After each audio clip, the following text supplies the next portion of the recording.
La ley orgánica de la Cormu la facultó para asociarse con instituciones como municipalidades, también con empresas constructoras o con privados para fines del desarrollo urbano. De esta manera se crearon lo que se llamaban sociedades mixtas. Nosotros establecimos sociedades mixtas con numerosos municipios a lo largo de todo el país. Iqui Cormu fue una sociedad mixta entre la Cormu y la Municipalidad de Iquique. Yo presidí la Bicormu, sociedad mixta con la Municipalidad de Viña del Mar, y también presidí la Cormuval con la Municipalidad de Valparaíso. Pero hubo con Temuco, con Concepción, Valdivia, etc. Estas sociedades mixtas fueron instituciones muy eficientes en su labor, porque se establecieron como sociedades civiles de responsabilidad limitada. En consecuencia, no tenían las limitaciones que el ejercicio directo de las acciones del Estado tiene en cuanto a limitaciones, pasar por la Contraloría, toma de razón, en fin, etc. Pudimos trabajar en forma muy expedita. En consecuencia, competir en ese sentido con la iniciativa privada sin tener el obstáculo de tener los pasos burocráticos que sigue el Estado. Bueno, y en la sociedad Iqui Cormu surgió porque el alcalde Soria había organizado un campeonato mundial de pesca submarina, aprovechando que aquí en Iquique mismo había un hombre, Raúl Choque se llamaba, que era un experto submarinista. Y con ese motivo se organizó el campeonato mundial y para esos efectos se necesitó construir lugares de alojamiento de las delegaciones extranjeras que venían a este certamen. Y la municipalidad puso un terreno que se llama Primeras Piedras a la orilla del mar en el sector sur de la ciudad y la Cormu financió la vivienda. Todo esto fue parte, la primera obra de la sociedad Iqui Cormu. Muy exitosa, se terminaron a tiempo, se utilizaron para el Mundial de Pesca Submarina y posteriormente su objetivo era que sirvieran con un objetivo turístico para que el visitante fuera nacional o extranjero que viniera a Chile pudiera tener un hospedaje en un lugar que era precioso por la vista y sus ingresos pasaban a ser de la sociedad Iqui Cormu a fin de que pudiera promover otras obras de beneficio urbano.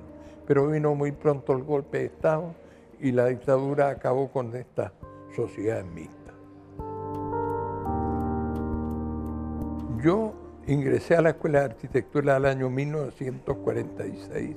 Tuve la fortuna de que conmigo se inició la aplicación de un nuevo plan de estudio, que fue fundamental en mi vida, porque me formó como un arquitecto con un alto sentido social, que fue la esencia del nuevo plan de estudio.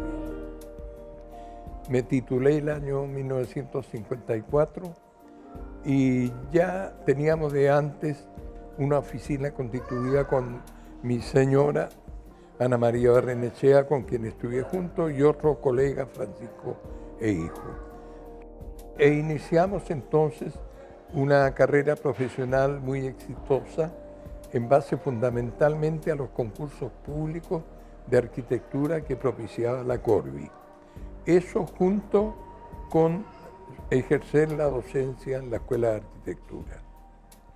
Eso fue hasta el año 63 en que renunciamos a la escuela por un conflicto interno, lo que fue un motivo para que todo este grupo que se había formado en torno a la reforma del plan de estudio fundara la revista AUCA.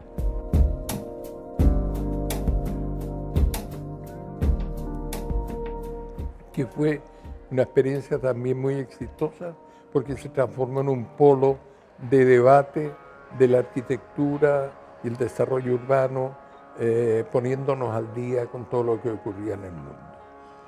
Cuando vino el gobierno del presidente Allende, fui designado director ejecutivo de la Cormu, Corporación de Mejoramiento Urbano, una institución excelente con muy grandes atribuciones, formada durante el gobierno de Frei Montalva, básicamente primero para adquirir suelos urbanos bien ubicados, con valores no especulativos conforme a las atribuciones que le dio la ley, y en segundo lugar para intervenir en áreas de la ciudad antiguas que era necesario remodelar. Ahí trabajé hasta el término del gobierno del presidente Allende. Fui detenido en mi sede de la Cormu el día 12 de septiembre.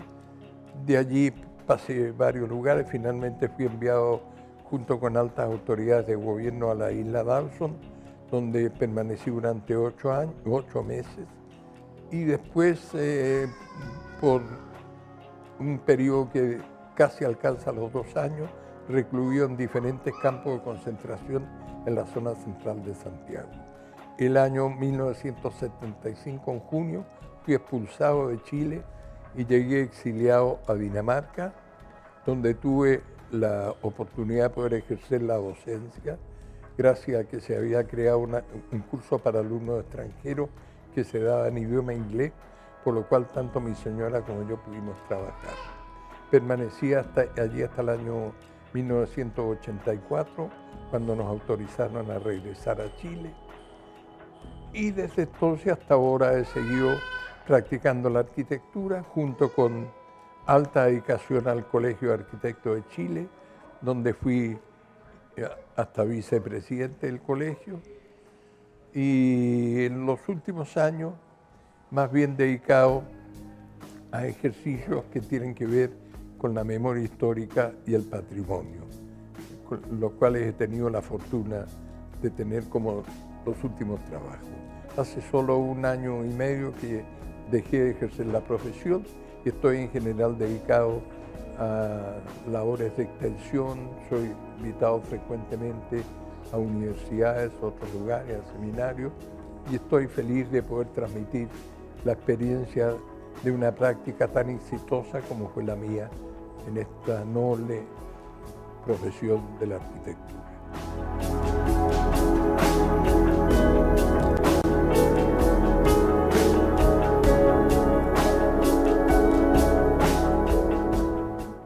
La principal virtud de la Cormu es que pudo hacer uso pleno de las facultades que la ley le otorgó. En primer lugar, para adquirir buenos suelos urbanos, que fue fundamental a precios no de mercado, sino razonables. Tampoco significó explotar a los propietarios de los terrenos, despojarlos, ni mucho menos, pero de ninguna manera a precios especulativos. Solo ese factor significó que la tierra, el suelo urbano, pudiera por primera vez estar al acceso de los sectores más vulnerables, cualquiera que fuera su situación, ya sea en un barrio alto, medio o bajo.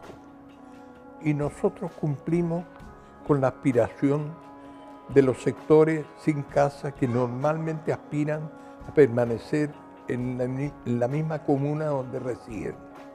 Por ejemplo, en Las Condes, la mayoría de las personas sin casas eran personas que habitaban en campamentos o ranchos, poblaciones callampas, como se llamaban entonces, en la ribera del río Mapocho.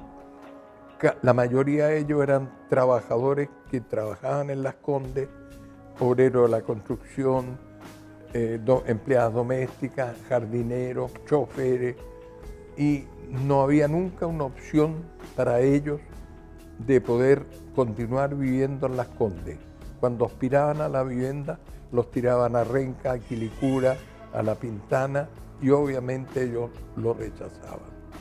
Con las condiciones que puso durante el gobierno Allende, de que el suelo no tendría el valor comercial, mercantil, sino razonable, pudimos cumplir con el objetivo de dar prioridad a los sin casa o los sectores más vulnerables, cualquiera que fuera su condición, en los sectores donde aspiraban a seguir residiendo.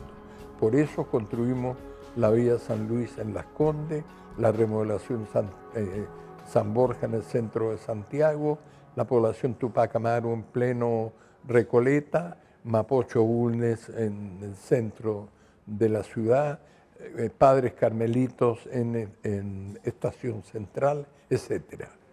Es decir, cumplimos con poner el suelo a disposición de los sectores más vulnerables donde ellos querían ubicarse. Además, modificamos el sistema de pago, no en un valor fijo, sino un 10% del ingreso familiar, de manera que nunca el pago del dividendo significara dejar ahorcada a la gente.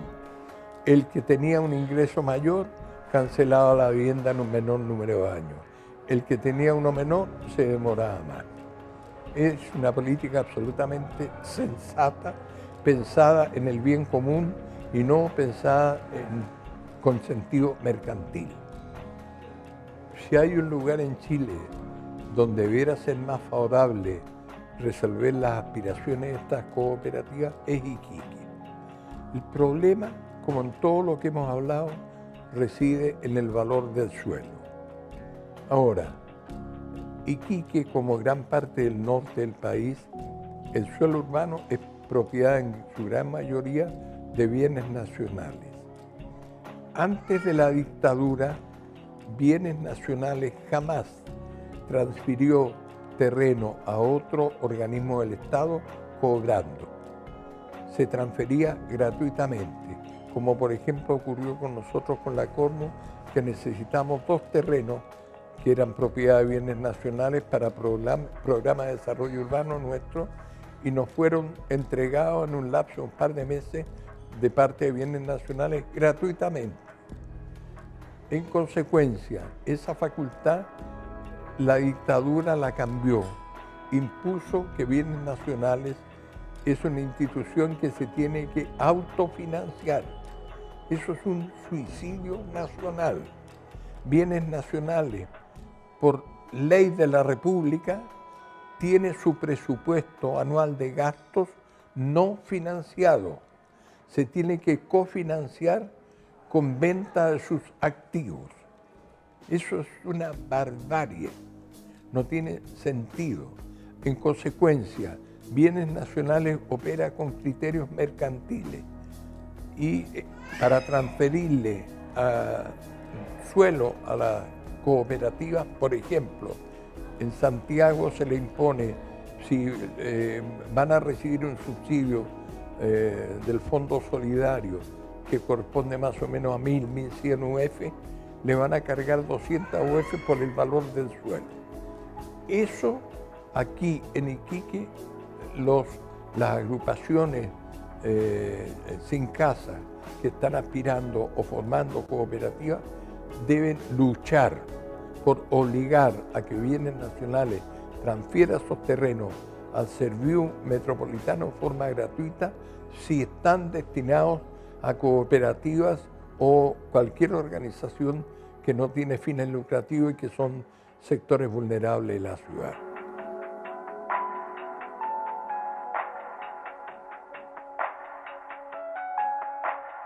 Pero está estupendo. Si él tenía un problema de una cantidad enorme de gente sin casa.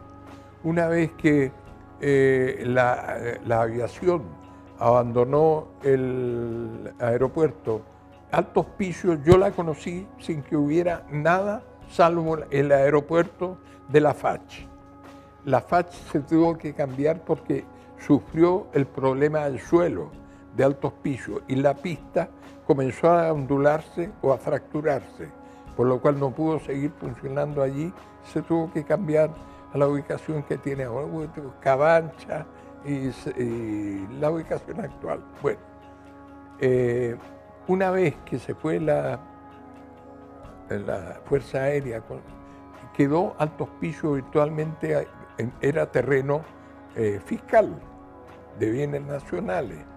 Y el Choro Soria tomó la iniciativa, ya tenía una presión más o menos importante de pobladores sin casa, de donar, ceder terrenos prácticamente donados a pobladores sin casa.